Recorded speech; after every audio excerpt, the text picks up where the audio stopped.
Shut up and sit down.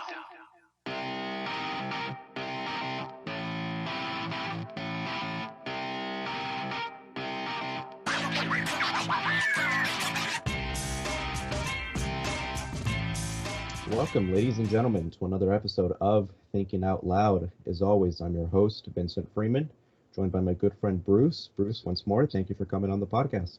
Great to be here. And we have a special guest today. We have the professor of sociology and secular studies at Pitzer College. And this is interesting. Are you the first person that specializes in secular studies? Did I hear that correctly? We are the first department to focus on that. Yeah. Pitzer College is a small liberal arts college in Southern California, part of the Claremont Consortium. So we're the first college to offer a special major department program in secular studies. Oh, okay. There we go. Yeah, and we had Phil Zuckerman, as I said. Phil, thank you for coming on the podcast. It's an honor. My pleasure. Thanks for doing what you're doing.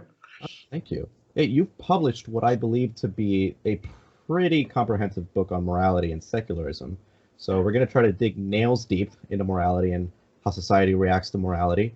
I would recommend reading Ben Shapiro's The Right Side of History, and then read Why We're Moral to recognize why that book is bullshit.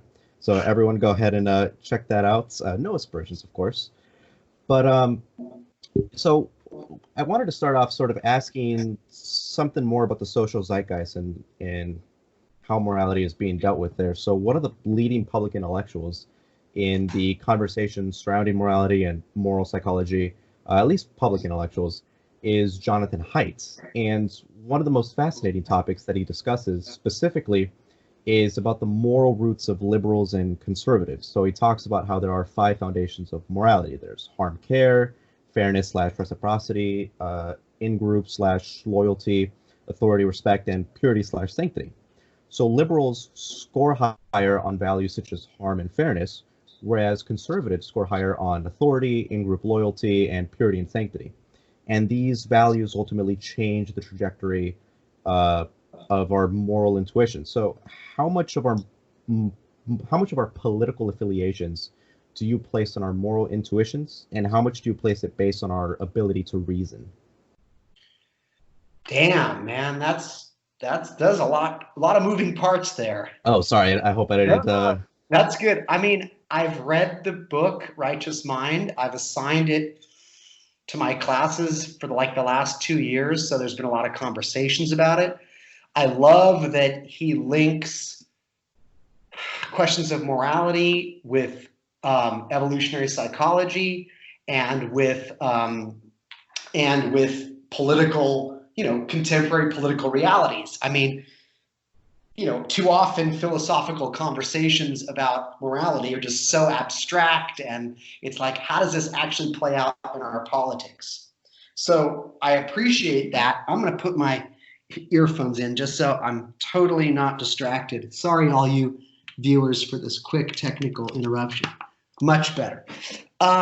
So I felt like there were 2 questions. One was about, do I agree if our moral intuitions are related to our political affiliation? Is that what you're saying? Yeah. So basically, how much of our political affiliations are guided by our moral intuitions? I think it's a matter of debate, actually. I'm not as convinced, and I'll tell you why. I think it's part of it. It's just part of it. I don't think we can reduce it to that. I think most people are the religion they are because of how they were raised, who raised them, and their what we call socialization. Who were the people that they interacted with most as they were growing up? That shapes their religious identity, and it tends to also shape their morals and values. So, for example, most people raised in a home that values, for example, vegetarianism, and that is explained and everybody they know is a vegetarian, and it's explained why, and there's principles, most people will continue to believe in vegetarianism. There's always going to be a few peel-offs, right? We're humans, we're unpredictable. There's diversity of neurological diversity, personality diversity, but most people, most of the time, if they're raised in a hunting family, and hunting is highly valued and highly prized, and everybody you know hunts, and mom and dad and grandma and grandpa and aunt and uncle and everybody, and all the reasons for that, and it's very joyful, you're going to think hunting's a damn good thing, right? With a few exceptions. Like my wife was raised in a hunting family, she became a vegetarian. So there's always exceptions. We just deal with patterns in sociology. We deal with averages. It's never, cut and dry. So when it comes to political parties, most kids growing up, if they have a strong Republican home, they're going to internalize that. They're going to see it as my team. This is right. This is good. And they'll do whatever they can, which is why on the school bus, when I was in elementary school, the kids that were rooting for Jimmy Carter had parents who were rooting for Jimmy Carter. And the kids that were rooting for Ronald Reagan had parents. There was not a single kid on that school bus who's like, well, my folks are for Jimmy Carter, but I really love Reagan, and let me tell you why, right? So I tend to think socialization, who raises us, what part of the country we live in, is a more determining factor of our political affiliations than some kind of bioevolutionary gut innate intuition. But that's not to say that gut intuition isn't also a factor. So there's an interaction, it's complex, it's tangled, and trying to tease things apart is hard. The other problem I have with Haidt's notion that it's reducible to these innate things is, how do we explain then when there's massive shifts in political alignment, even in the same generation or in one generation? In other words, in the 50s and 60s, you had a lot of kids who were raised in conservative homes that shifted and became more progressive and liberal, for example, when they saw what our country was doing genocidally in Vietnam. So I don't know. I think there's a lot to it. And then finally, the last thing I'll say, sorry to talk so much, is any conversation about morality and moral, we have to define what we mean by moral. We can't just take moral, like, whoa. It's just like as if someone were to say smart or beautiful or, interesting or exciting. It's like, what? Or scary. Wait. What do you mean by that? So to me, for example, loyalty to authority or loyalty to one's tribe or group is not necessarily moral. It could be, it could not be. It depends on if it's causing harm or suffering or not. And I should say you're the guest of honor, so speak as much as you possibly can. It's We're absolutely looking for great dialogue, sir. So it's like the whole purpose of doing these podcasts is we definitely want to have these long conversations to really flesh out some of the material that where we have common interest in, and like your books are they're definitely great food for thought. So please speak away. It's a hazard of the job when you're a professor for 20 years. You're like, you start pontificating, but so you just tell me if I'm droning on too long, but thank you for the No. openness. So this is probably going to lead into it probably segues nicely into the other question that I had for you, and based on your answer to the first question, you might have a few disagreements with me on this, but one of the things that I'm concerned about is the politicization of genuine moral topics of conversation. So, for instance, and this is probably going to be a very contentious thing to say, but I would make the argument that most people can't provide the evidence, data, or statistics for something as climate change, which is something that I'm very concerned about. But if you were to get a handful of people that are marching down the streets for climate change, most people wouldn't be able to artfully articulate why they believe what they believe. And even with the argument that one could come against this, such as, well, they can easily just defer to the fact that 97% of climate scientists are all unanimously agreeing that climate change is a real thing we need to be concerned about. Again, something I agree with completely. But we could sort of also, we can play this game with just about any other social issue, right? Such as vaccinations, evolution, whatever it may be. And people like Paul Bloom and Steven Pinker talk about how it's more of a matter of group loyalty than anything else. It's not a coincidence that most people who oppose climate change are on the right. Most people who support abortion are on the left. It has less to do with the facts and more to do with alliances. So as a sociologist, do you agree with this assessment, or am I being too pessimistic? And if you do, like, what do we do about this if you actually think it's a problem? I don't think it's an either or. I think both things happen. Sometimes it is about facts. Sometimes it's about group loyalty, then facts be damned. Sometimes it's a combination. So it kind of, for me, it depends on the issue that you're talking about. And I'll give you a great example. We have seen a seismic shift in how Americans feel about homosexuality. It's unprecedented. We've never seen such a dramatic change about a social, quote, moral issue. So that in 1 or 2 generations, the amount of Americans who don't see homosexuality as evil, who don't see it as a crime, who think gay and lesbians should have every rights that everybody else does, they should be able to teach in the schools, they should be able to marry, they should be able to be prom king and queen, or king and king, or queen and queen. This is a huge shift. Now, if it's all about group loyalty, you wouldn't see such a shift. You would see that people just, no, gay marriage is wrong. It's what my tribe believes. It's what my neighborhood believes. It's what my church believes. But we've seen that Americans, religious and non-religious, Republican and Democrat, black, white, the acceptance has just skyrocketed. So at some level, people have thought about the fairness, the reality, the humanity, and they've considered both arguments, and they just thought, no, you can't tell these people they can't marry who they want to marry. They're consenting adults. So I just don't believe that. I'll give you another example. Slavery. Nobody that I know of, even Ben Shapiro, although I could be wrong, there's nobody who actually advocates that we ought to institute slavery. Like, I've never heard of someone, Michael Shermer talks about this, like, it is off the table as a legitimate political position. No one is going to say, like, we should have slavery. Some people are naturally meant to be slaves, and it would be advantageous to, there's no argument there. So it's gone. And if everything was just reducible to group loyalty and group tribe, you'd still have the Confederacy. You'd still have everybody in the South saying, like, we need to have slavery. Now, so I don't know. I think, on the other hand, as a sociologist, I will agree with you that people tend to just internalize the norms and values of the people that raised them. That's the point I tried to make earlier, that people who are raised in homes that have a certain set of morals or values tend to internalize those. I think group and tribal loyalty is a deep and visceral reality based on our bioevolutionary history and past. So yes, I think you can think of many instances on both sides, right? There's probably people who deny climate change that don't know the first thing about it, but it's just what their team says. And there's people who are, think climate change is real and don't know the science. It's just what their team says.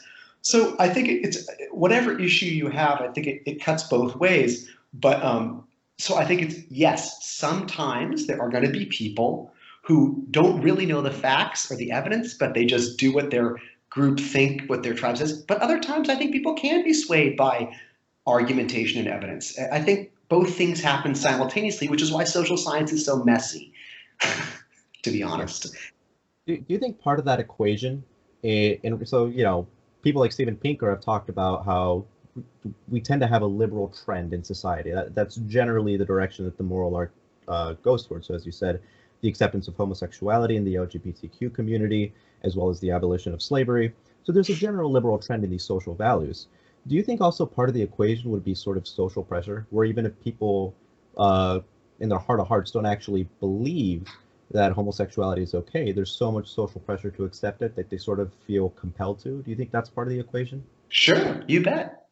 But even that is progress, right? If someone feels scared to say that they believe in, that gay people should be imprisoned as, Supreme Court Justice Scalia and Clarence Thomas advocated, if they feel like, I better not say that, well, that indicates that there's a new norm, a new value out there. So to me, yeah, I think, are you kidding? I think what's in people's hearts is often very different than what they feel comfortable expressing. You bet. You bet. That's certainly true. Yeah. What I'm always concerned about is that when people just simply try to instill global values and try to pressure other people into believing what they believe. That's always been concerning for me, because I think for me, You must hate religion. oh, I don't like it at all. But for me, I mean, that's the number one. That's the number one guilty party of what you just described. oh, absolutely. And so for me, I'd always say that the best way to go about moral progress is to convince people of arguments based on the strength of the argument itself, rather than just try to pressure them based on Oh. current norms. So I couldn't agree more. Are you kidding? It's actually, short of violence, it's all we can do. If you think it's perfectly okay to take an 8-day-old child and strap him to a board and snip off the tip of his penis, severing his foreskin, and I think it's not, all we have, and talk about tribal loyalties, right? Muslims and Jews and many tribal peoples in certain parts of North Africa and are going to think that it's or not just North Africa, throughout Africa, all the way down, Nelson Mandela had his done at 16, are going to fiercely believe that this is a good and moral thing to do. And you're going to have a lot of humans who think it's an absolutely violent, abusive, barbaric, and sinister thing to do. Well, we can't just solve this with guns. We're going to have a dialogue. And the people who want to continue to physically alter babies are going to have to make their case. And they're going to have to appeal to fact and reason and logic and morals. And the people who think it's a heinous, violent thing to do and abusive are going to also have to use those. So yes, I think in an ideal world, all moral debates and political debates would be based on appeals to facts, evidence, logic, sound reasoning, empathy. But you're right. Sometimes it's just about group loyalty. I mean, look at how evangelical Christians are right now in the United States. They love Donald Trump, who violates every tenet of Jesus Christ. So clearly they don't care what Jesus taught. It's a tribal loyalty. It's a white Christian nationalism that uses the symbols of Christianity, and they don't even like the Constitution that much. They claim to, but they actively violate it. So I think there's a great example of it's just tribal Trumpism, tribalism trumping everything over reason or evidence or facts or history or logic. Yeah, Andrew Seidel from the FFRS makes a great case for that, and which he's argued in his book, along with Catherine. I forgot her last name. They came out with two books Stewart, about how tribalism and how group loyalty, the group loyalty to whatever principle or creed or even lack of can get them to cohere to some kind of belief. And we got a huge problem with Christian nationalism in the United States right now. Absolutely. Yeah. Absolutely. And I don't mean to just, it's not just religion. You can have secular versions of this all over the world, usually in the guise of nationalism, where it's just, my country and we're number one and let's get rid of these foreign elements or these less desirables. And the 20th century saw that many of the most heinous atrocities were committed not in the name of religion, but in some kind of national purity or political purity. So, but I would say historically, religion's kind of the major culprit. But yeah, so we're describing the problem of tribalism quite a bit right now, and I think you've described it beautifully well. But now the question comes up with, well, what do we do about it? Paul Bloom, who's the psychologist at Yale University, he wrote a book called Against Empathy, and in it he talked about how let's say, for instance, two people, basically it's just a situation to describe the power of tribalism, where you have two people having a conversation about politics. The conversation of right-wing populism comes up. And one of the people in the conversation prefaces his argument by saying, and I did this actually before in the podcast today, where he said, when he's going to make the case against right-wing populism, and he said, don't get me wrong, I'm a conservative, I'm definitely on the right. And by saying this, the person he's having a conversation with, who's a conservative himself, is immediately feels more empathetic towards that person. Absolutely. And so Paul Bloom's whole view of this, view of tribalism, empathy, and the way it goes against, is that we should have a narrative that's very critical of empathy. Do you think, is that part of the equation in dealing with tribalism? Or as, someone who is against Paul Bloom, like Sean Carroll says, well, no, I recognize all the problems that empathy has and that the way it affects tribalism, but I think what we better need to do is sort of recognize these problems, and by recognizing these problems, we can sort of have an honest conversation about empathy at large. But what do you think about this? How do we deal with the problem of tribalism if it's so ingrained in us? Yeah. So first of all, I'll say with Paul Bloom, I love his work. I think he's a great writer. He's a great thinker. He's a great social scientist and philosopher. I think he's awesome. Again, I read his books. I sign his books. I think I have a little bit of a cynical take on Against Empathy. I think he was just looking for clever wordplay. Like, how can I get a book that's going to be talked about and discussed? I'm going to call it Against Empathy. What? You're against empathy? Oh man, that's going to get him on the talk shows, and that's going to get him on the circuit, and it worked. It's wordplay to me. Really? What do you mean you're against empathy? Really? What do you mean by empathy? Really? So when I see a lady falling on the curb and she's hurt, and I feel a kind of immediate sense of that's not pleasant. I know what that feels like, and that motivates my compassion. Give me a fucking, of course, empathy is a great thing. And yes, it should lead to action, and it should lead to compassion. And obviously, if you empathize with only someone who's bald like yourself, and not, it can be problematic. But you can say that about anything, right? Like love. Well, should I only love bald people? I guess love is bad. So I have to say, I felt like that was a bit of a wordplay, and it was tongue in cheek. And I thought that was well. Sorry, I don't want to. Like I said, I think Paul Bloom's amazing. Okay, so I do agree that tribalism is at the root of so many of our problems. It's at the root of racism. It's at the root of xenophobia. It's at the root of nationalism. These are the things that divide humanity. I strongly believe that we spent 98%, or I don't believe, I acknowledge the evidence suggests illustrating that we spent 98% of our time as a species in small groups of between 20 and 80 people living off the land in precarious natural circumstances, and we developed different tendencies over hundreds of thousands of years. One was we developed the ability to communicate with each other, a theory of mind, to be cooperative, even to be altruistic, because those traits helped our group survival. And if we didn't have those traits, we more easily died off. It's straight up Darwinian evolution. I also believe that it was advantageous to distrust and even hate and even be aggressive towards those other groups across the hill or the valley or the field, because they were the biggest threat to us and they were going to take our resources. They were much more scary than snakes or tigers. They were smart and they were in the same situation as us. It's exactly what you see in The Walking Dead, not the zombie part,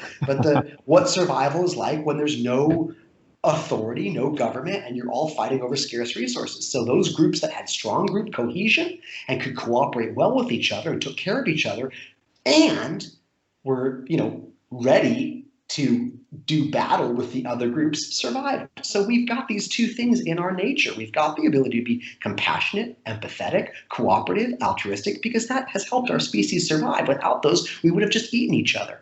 But when it comes to in-group, out-group, those are ingrained, and it's very easy to tap, and all it takes is a leader to blow that whistle. It's us versus them. They're taking our jobs. They're invading our country. They're bringing diseases. And there's like a bioevolutionary resonance that we don't even have to think about it. It's just boom. So your question is, how do we deal with that?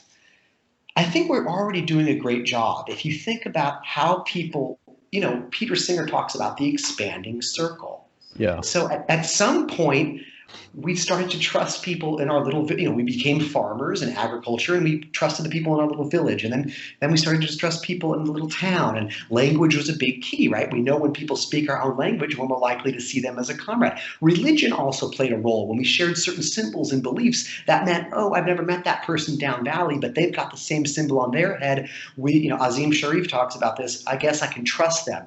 And now we have entire nations of 9 million people who seem to feel that each other are owed the same obligations and rights as themselves, even if they don't know them. We're all Swedes, we're all Argentinian, and it's expanded even more. We're all European, we're all Latin American, I see it as expanding and expanding and expanding. And I actually see the course of history as who is part of my circle has grown and grown and grown and grown. That said, there's always a demagogue who can not, send us back a little bit, notch us back a little bit. And that's this, to me, that's the story. That's the story of our expanding circle, that it gets bigger and bigger, and then we have a genocide. It gets bigger and bigger, and then we have, but overall, I think we are seeing each other, our fellow humanity more and more.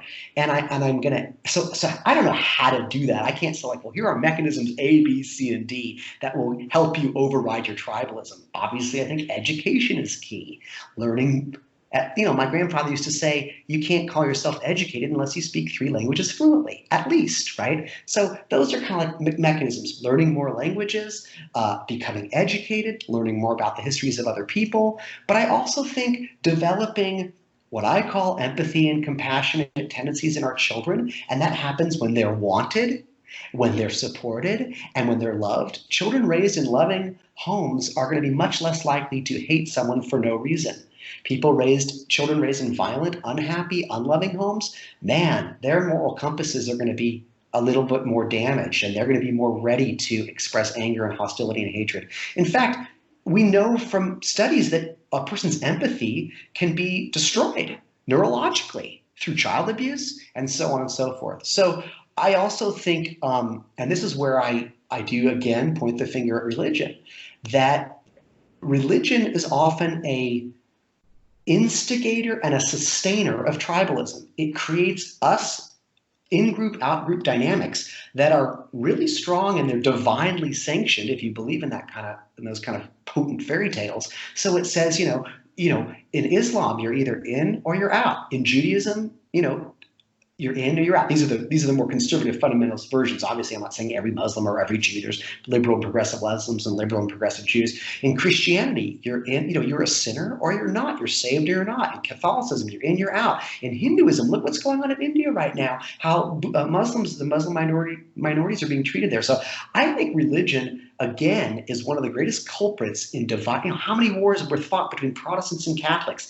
How many, the divisions between Sunni and Shiite? You can't even understand global politics right now if you don't understand the division between Sunni and Shiite Muslims. So I think that religion actually, even though all religions speak of the brotherhood, rarely the sisterhood, the brotherhood of humankind, and they talk about God as our Father, et cetera, it's actually secular people and secular cultures that tend to be more universalistic, more cosmopolitan than religious cultures, which tend to be much more tribalistic. In fact, I'll just end here. The social psychological studies all show that the more strongly religious you are, the more prejudicial you are, the more racist you tend to be, the more xenophobic you tend to be, and the less religious you are, the more universalistic you tend to be. So I'm really glad you mentioned Peter Singer, because I read his book, The Expanding Circle, and he has a lot of he explores morality and how it develops, and he has some principles inside that really help us think about how to evolve our moral systems.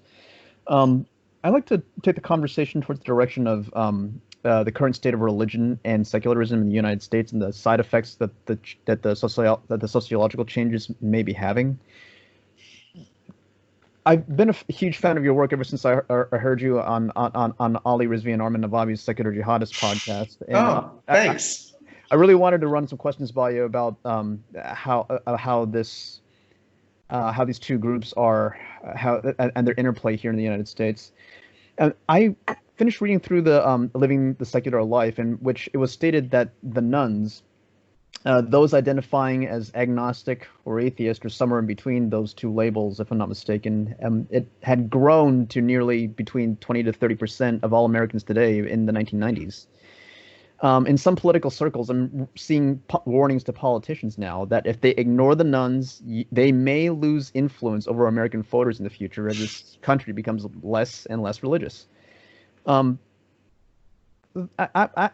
really curious about some of the side effects, though. I know that it was stated that religious folks apparently are more generous, but this seems to be mostly due to the idea that religious people tend to congregate much more easily than the non-religious, because non-religious folks tend to be more individualistic. So there's something to be said about assembling a group and making a group easier to mobilize.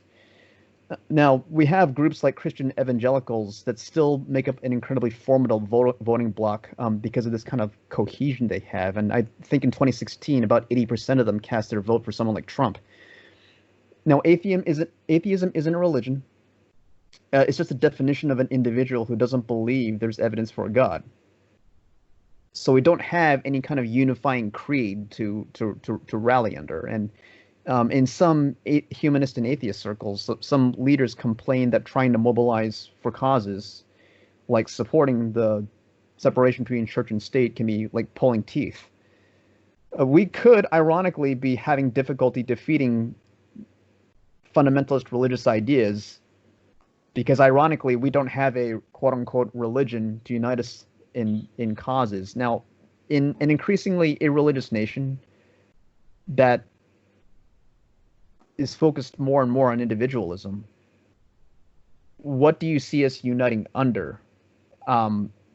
Especially when we need to push back against something as that has that kind of unifying power that could be a threat to modern values.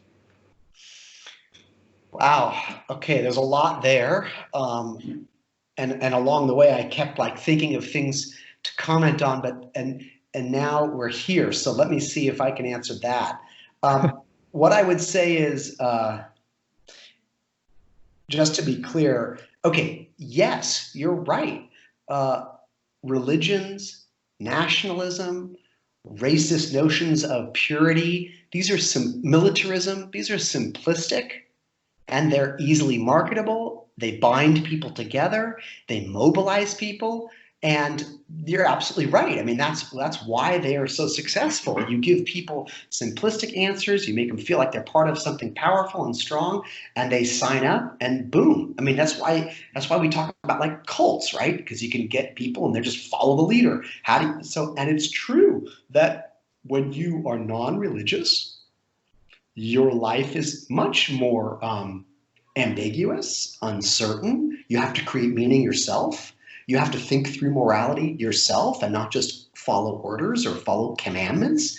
It is when you are not nationalistic, you have to recognize that countries are fabrications and we're all one humanity, and that's complex and that's hard to grasp. It's much easier to tell people like, Turkey for Turks, as opposed to like, well, wait a minute, what even is Turkey? How was it?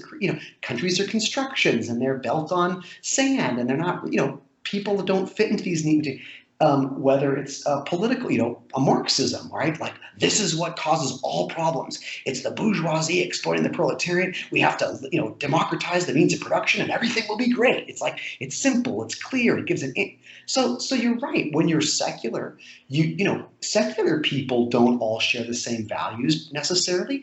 And it's hard to mobilize on the fact that you're not religious. What does that look like, right? What are the values you all share? What are the norms you share? What are the symbols you share? So you're absolutely correct. It's less easily mobilizable and so on and so forth. If your question, however, is what can we unite on?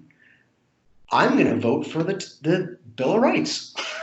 I'm going to vote for the Bill of Rights. How about that? Like, this is what we believe in, and they're brilliant and they're beautiful, and except for the Second Amendment, which is, I think, misinterpreted. To me, well-regulated militia is a very clear verbiage, and there's anyway. But even that, we have the ability and the mechanism through democracy to change that if we so choose. So I think it's more important, whatever it is, it shouldn't be supernatural. We shouldn't rally around something that's not true and there's no evidence for. It should not be, and it should be something that I think everybody can aspire to, which to me, again, it's our constitutional rights. I think our Constitution is a beautiful document. Now, but yes, I guess I'm just acknowledging there is tribal-based movements and have an advantage. And so I always, again, but this is my thought. Yeah, go on. That seems to be relying pretty heavily on the ability of humans to reason. But in his books, Yuval Noah Harari believes that stories and the ideas behind them, they really drive humanity. Absolutely. Forward. And I think I thought it was really interesting in Sapiens, where he uses the word religion to describe what I personally consider to be ideologies, like political belief systems. Now, I think ideologies is a much more appropriate term rather than religion. But yeah, in many ways, the analogy is apt. We see people gathering under ideas, though, that even though they're not superstitious, they are nonetheless irrational. Like in the Chinese Cultural Revolution would be one example that comes to mind, and we see the same pernicious effects in fundamentalist religion in the world around us. And in political beliefs, they tend to form mobs and tribes, which could have deleterious effects. Now, when it comes down to it, humans are animals. We're animals with a high level of cognitive ability, but nonetheless, we're still pack animals with a need to congregate. And the stories just make for very, very convenient heuristics for people to fall back on. And I don't think humans are inherently rational. And I'm of the firm belief that our moral senses are really easily hijacked, and there doesn't seem to be able to really get away from unreason. Well, I guess what I'm trying to say here in this question, and I think I'll take a fun spin on this. Are you a fan of Star Trek, Doctor? No. I mean, I've only seen a few episodes. I love the one where they find that society totally based on that, like a comic book, you know? Remember that one? Where it was like a play on everybody like being based on the Bible. But I'm not a Star Trek fan. Well, there's a really interesting scene in one of the movies that really gets my point across. We see the captain, Captain Picard, who's I view Star Trek as a show that really highlights the values of the Enlightenment, and we see this man who's otherwise well-spoken, who has principles that are the pinnacle of what we think humans can aspire to: acceptance, inclusion, what have you. But in the movie, he's so obsessed with getting revenge on an enemy that has done him a great deal of harm, and he's trying to justify it to himself. Someone is calling him on his inconsistencies, and he turns to her and says, "It's the 24th century. We have a more evolved human sensibility." And she turns to him and says, "Bullshit." And that's an illustration to me that humans won't ever truly seem to be able to divorce themselves from our biological natures, from unreason. Now, because we need stories. Can I stop you right there? Sure. If you really believe what you just said, you wouldn't have this show. Yeah, probably not. You have this show because you believe that people can think and reason, and that there is hope that enough of that that we can aspire to that it can even dominate. If you really believed that we're just animals driven by our passions and we can never rise above that, you should just be, drinking a beer right now and, whacking off or whatever, and eating food and just appealing to your base animal instincts, so get something to eat, get someone to have sex with, take a shit somewhere. Like, the fact that we're discussing these ideas and that you have this show, all three of us believe there's value in reason and ideas. And so what I would say to you is, yes, on some level, of course, we're animals. Of course, we have these instincts. We are storytelling animals. I totally agree. Charlotte Perkins Gilman once said, "A concept is stronger than a fact." Our brains are wired to understand stories. It's how we first communicated with each other. It's how we first developed empathy, by hearing stories. It's how our imaginations evolved. So you're right. If I just stand up in front of a class and I start giving them facts and data, it's going to go wash over most of them. But if I start the class with a story, they're immediately listening.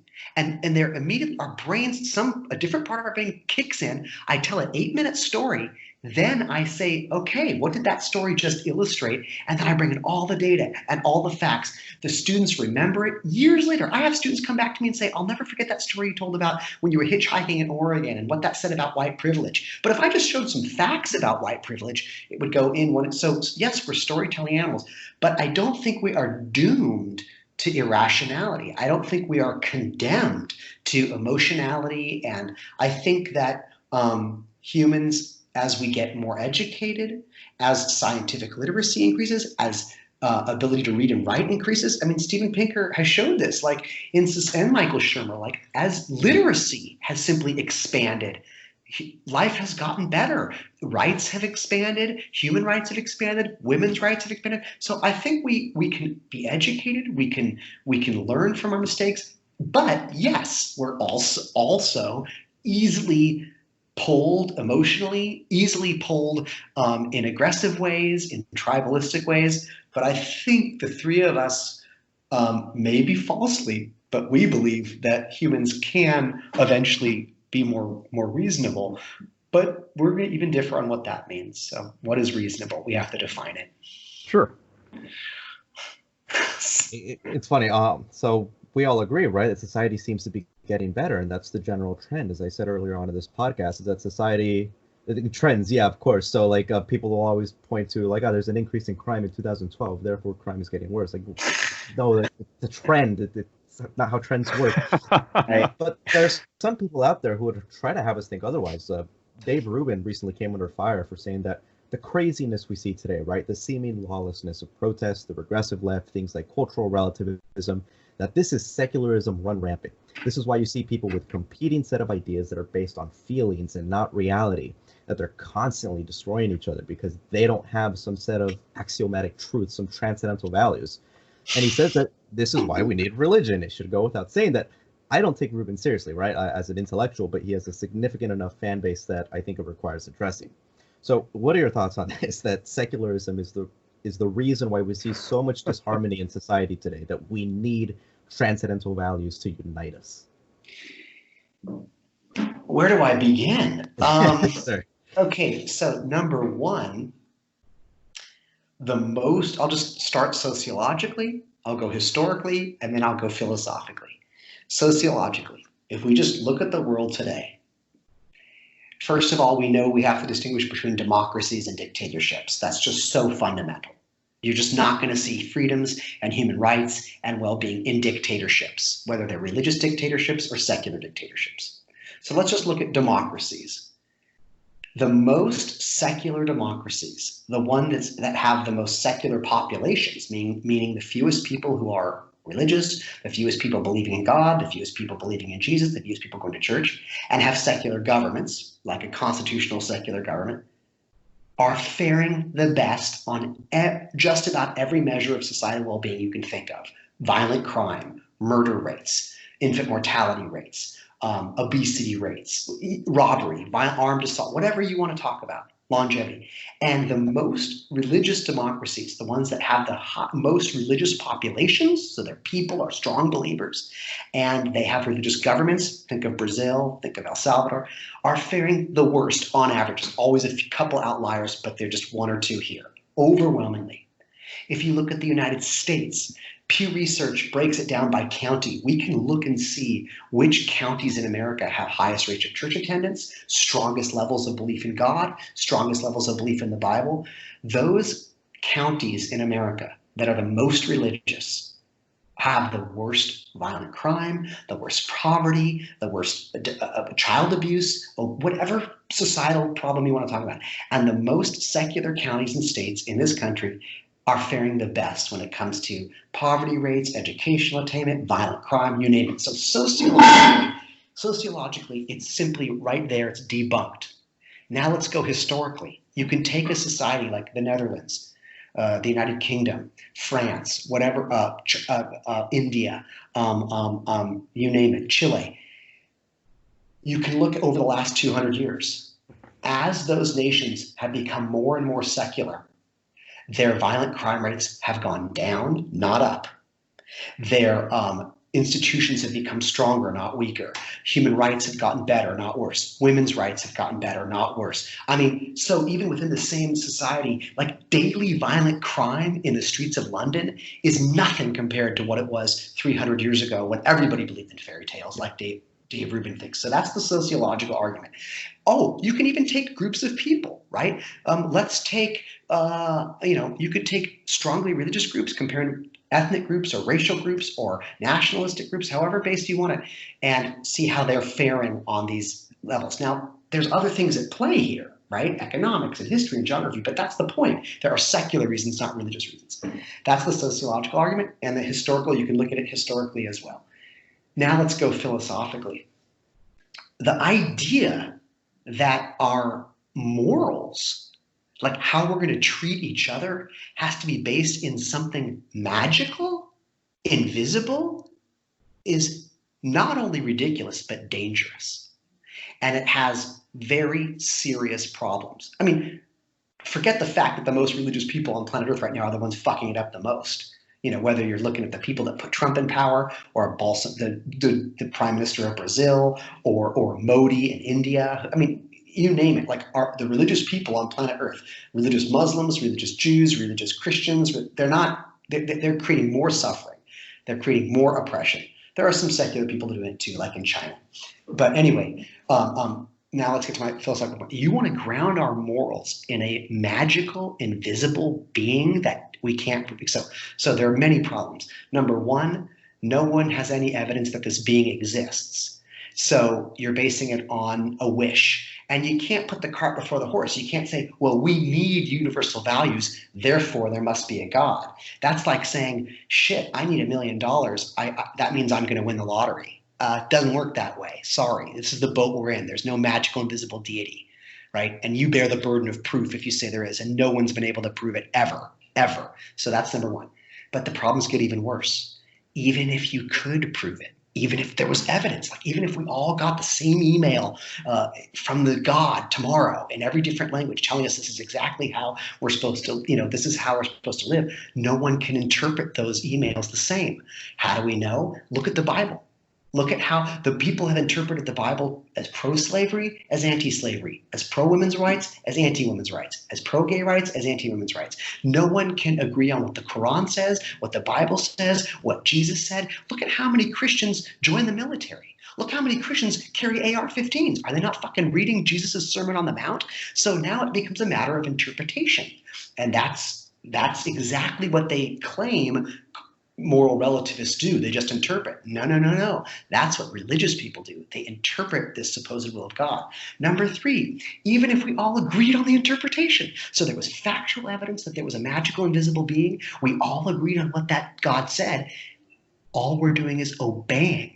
We're not actually being moral beings with a conscience. So it doesn't matter what our actions do, if they cause harm or not. We're just being obedient. We're just being obedient. And obedience is not being a moral, functioning human. And number four, even if it's like, well, fine, God knows best. Yes, I'm choosing to be obedient.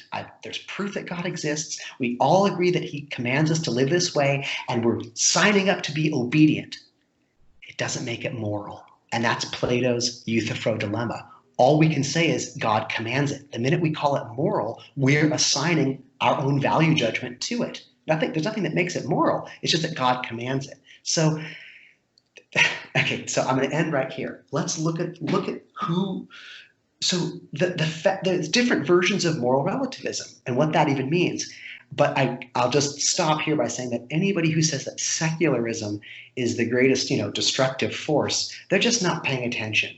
It's an ideological, fascist-leaning assertion that just ignores the facts on the ground, ignores what societies are the most humane, the safest, the healthiest. They're the most secular. It's just a fact. And the most religious societies today are doing terribly. And the funny thing is about that, what's his name, Dave Rubin? Yeah. I was getting confused with Ron Rubin, head of the Jewish Defense League, who was a terrorist. So Dave Rubin, which religion does he want to choose? Does he want to go live in a Chabad, Satmar, Lubavitch Jewish community? Of course not. Does he want to go live in a Muslim fundamentalist society? Does he want to live among the Mennonites? Why does he think his version of God is correct and his version of religion is what is going to guarantee morality for society? It is disgusting. It is self-serving, and we see the result. The result is Trumpism.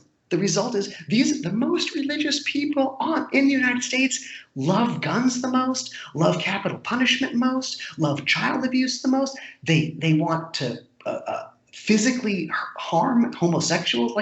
Come on, what are you talking? They're against every moral progress. Women's rights was opposed by the religious.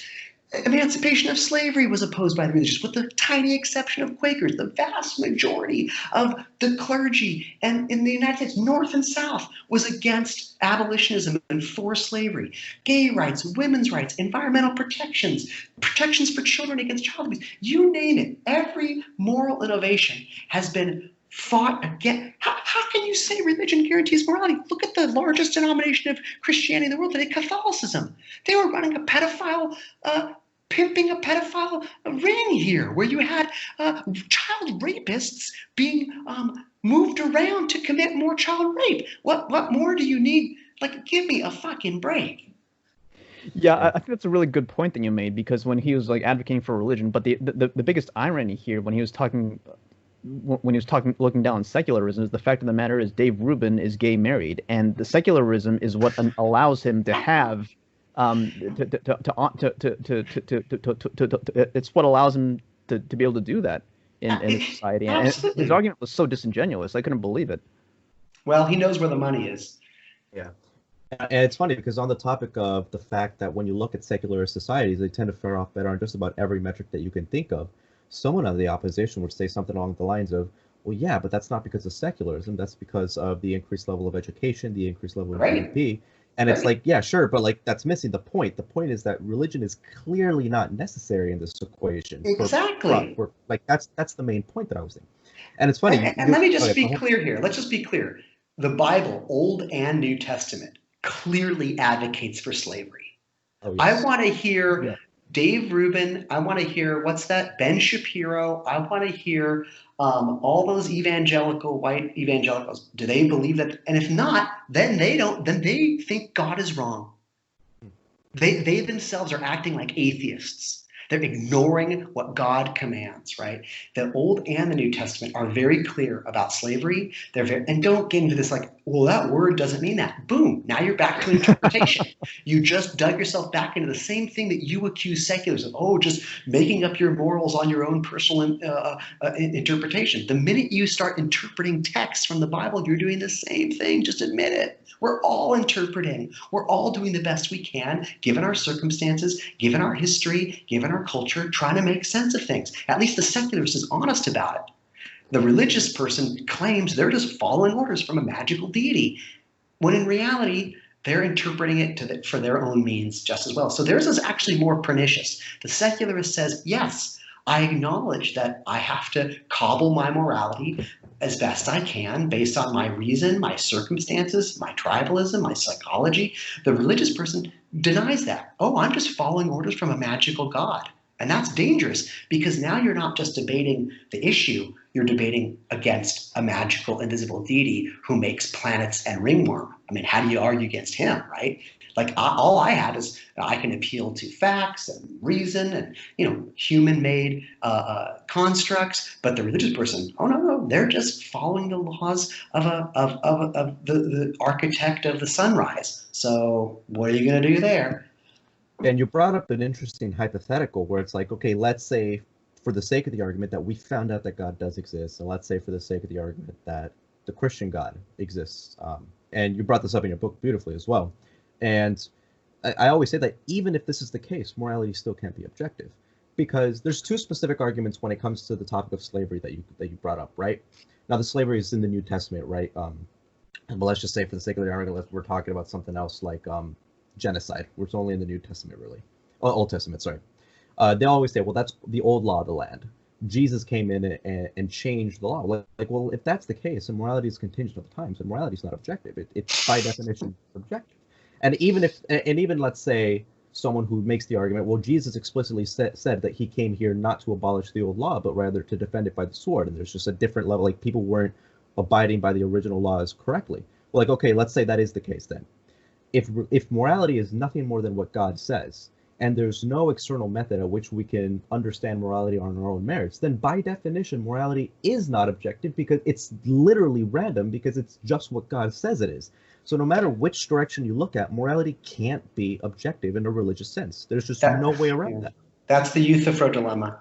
Yeah, absolutely. Exactly. Absolutely. So there was another claim that Rubin made, and this is more of a cultural claim.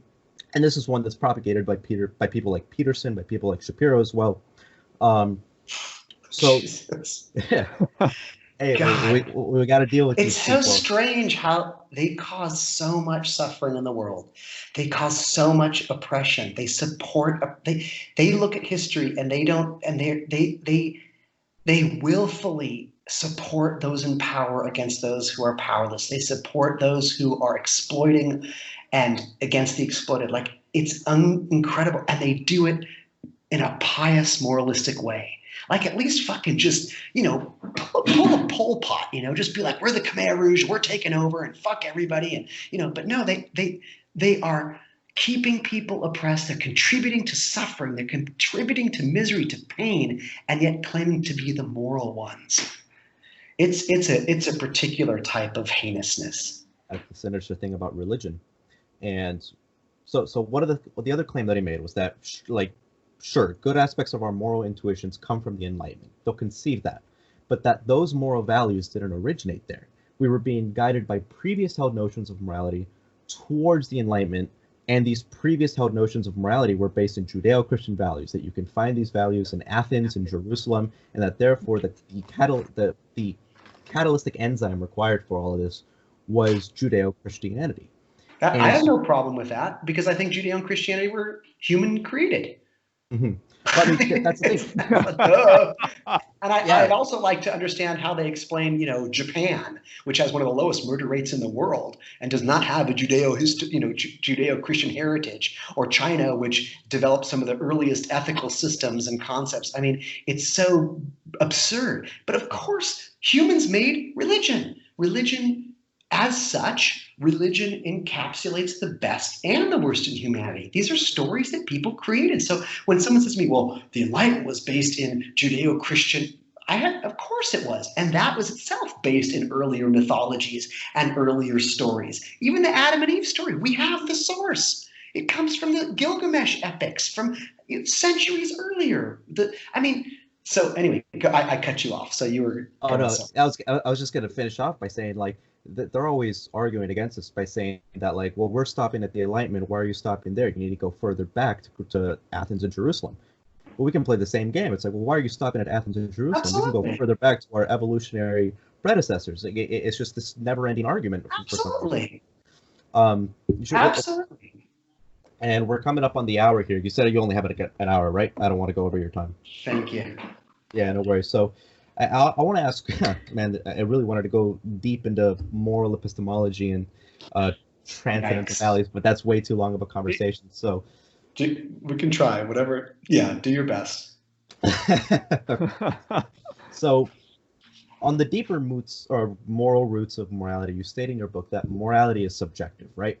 That part of the equation of morality is that it's sort of what we all collectively agree on, that we agree that slavery is bad, we agree that harming each other is bad, murder is bad, infidelity is bad. How do you justify any sort of ethics without resorting to the tyranny of the majority? So if we all agreed slavery is good one day, we all woke up, most people said, you know what, maybe we were right about slavery. Well, would that make it moral? That's how the world works, actually. Okay. So first there's a couple things there that have to tease apart. So first of all, we have to define what we mean by moral. So that's the first move that has to be made. And so I'm going to say when I mean moral, I mean things like it alleviates unwanted suffering, an action that alleviates unwanted suffering, increases justice. Let's just keep those two in fairness. Let's just leave it at that.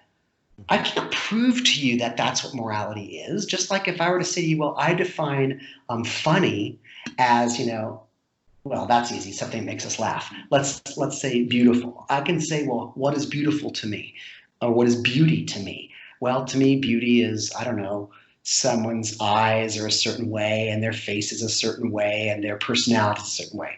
I haven't just proven that that's what beauty is. I've just told you that that's what it means to me. I can't prove to you what it means, right? And if you think something is funny and I don't, there's no algorithm that you can be like, see, and I can be like, oh, now it's funny. It just doesn't work that way, right? So moral is just an adjective. It's just a way to describe something. All adjectives, by their very nature, are context bound.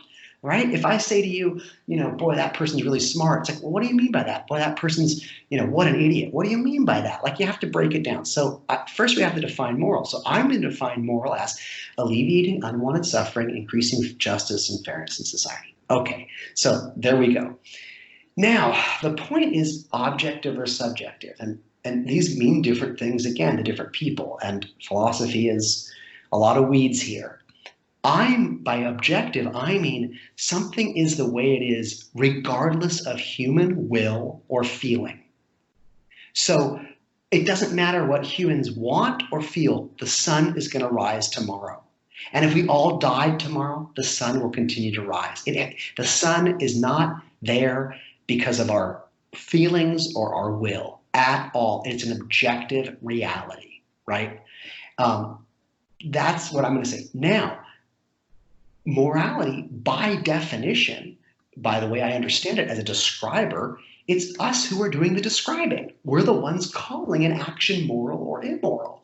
We're the ones saying, hey, wait, that's causing suffering. Hey, that's denying justice, right? So by the very fact that we're the only ones who are talking about morality, arguing about morality, feeling it, it makes it subjective by its very nature. I don't even know how I would conceive of a moral precept as being objectively true, because it still has to resonate with the ideas and beliefs of humans. It's human bound. It's part of our cultural experience. Now that said, it's not that I can't say to you, you must, kicking a dog for fun is objectively wrong, and I'm going to prove that to you. All I can do is appeal to your senses, your reason, your heart, your feelings. It's like if my dog's here, what should we do to my dog? Should we eat my dog? Should we kick my dog? Should we love my dog? I can't prove to you in some kind of factual way what is the right course of action, just as you can't prove it to me. I can prove to you how tall my dog is, because there's an objective measure that we both agree on that relates to some aspect of the physical universe as a measurement. Morality just doesn't work that way, and that's why we're arguing about it forever, and we will always argue about it forever. So what I could say is if a majority of people say, hey, maybe we should institute slavery, all I can do is, well, does that increase suffering? Is it increasing justice? No, I think it's immoral. And I'm going to do my best to undo that. I don't know if I answered it. I mean, at the end of the day, I think we have to acknowledge that morality is simply a messy, difficult thing to wrap our brains around. And I think, and anybody who says it's objective, it's like, can you prove that? And what they'll usually say is, well, it must be because of this. But again, you're putting the cart before the horse. That's saying like, well, we must win the lottery because we need the money. It doesn't work that way.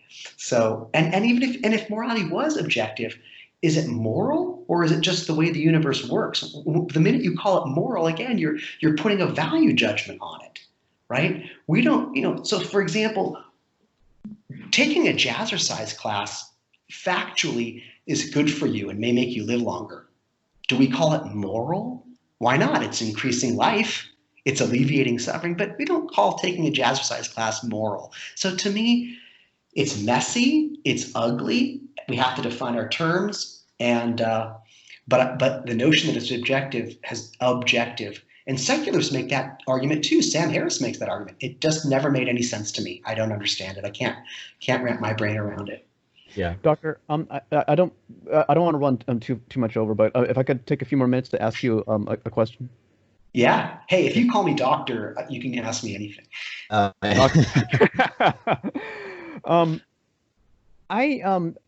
I loved your book on what it means to be immoral, and towards the end, you were speaking about one of the things that really bothers me about like a rapidly shrinking world is that all our cultures, all our values are starting to smash up together, and the idea of moral relativism is definitely a concern because we have misogyny, homophobia, and a whole bunch of other practices that treat our fellow human beings and our fellow sentient beings in just horrendous ways. And one of my concerns about moral relativism is like, hey, anything goes. But I think you stated in your book that this isn't necessarily a bad thing because it allows us to weigh values, to weigh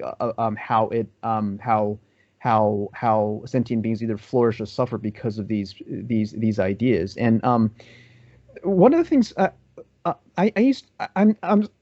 really like Sam Harris's idea of objective morality, but I'm not completely on board with it. I've been shifted more to believe in Peter Singer's idea of what he calls the principle of equal consideration of interests for all, in which I think there's an example given is like when someone owns like a special rock or something like that, someone bigger and stronger just pulls it away from the guy and says, you know what, I deserve this. I'm bigger and tougher than you are. But then again, someone else comes along and jerks it away, and we have this never-ending spiral of to the victor goes the spoils. When we want a functioning society, we need some kind of principle that says we need rules that don't favor individual or another, and like that seems to be develop the foundation of a rational approach to ethics, which leads to the well-being and treatment of people. Now, that probably isn't necessarily objective, so to speak, because there's a lot of fine tuning,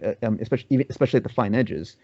When you say that moral relativism is, I don't mean to put words in your mouth.